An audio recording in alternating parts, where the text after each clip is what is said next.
Salut les footeux et les footeuses et bienvenue dans ce nouvel épisode des Chroniques de Jay. Cette semaine, il y a du lourd, et même du très très très lourd.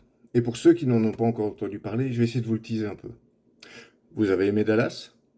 Vous avez eu des frissons en regardant les frasques de la famille Kardashian?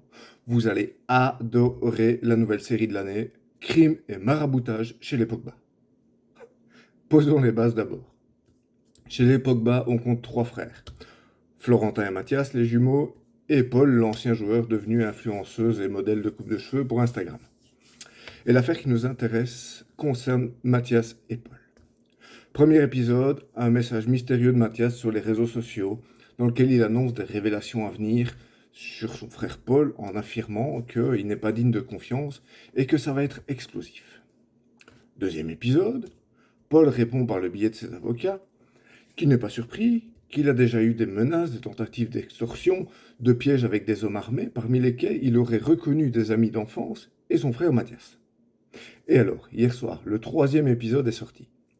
Mathias a fait exploser Twitter en disant, je cite, « Tu voulais me faire taire, quitte à mentir et m'envoyer en prison. Tu m'as impliqué malgré moi et j'ai failli mourir par ta faute. » Il parle également d'un marabout qui aurait jeté un sort à Kylian Mbappé et qui serait connu par la famille.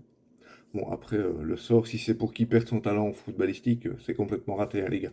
Demandez un remboursement. Alors, moi qui étais triste un peu avec l'arrêt de Plus belle la vie, moi, j'ai trouvé ma nouvelle série, hein. C'est très bien. Changeons de registre, puisqu'on va parler d'un vrai talent, ce coup-ci, le prince Charles de Kettelard. Recruté cet été par le Milan AC pour un peu plus de 30 millions d'euros, il a réussi l'exploit à se mettre tout le stade de Giuseppe Meazza dans la poche en à peine 60 minutes de jeu. Auteur d'un magnifique assist, il a rayonné sur le terrain, tant par sa vision de jeu que par sa précision technique. Alors moi je vous l'annonce déjà, hein, avec lui et Kevin à la Coupe du Monde, c'est médaille assurée. Terminons maintenant par les brèves du championnat que le monde entier nous envie, notre Jupiler Pro League.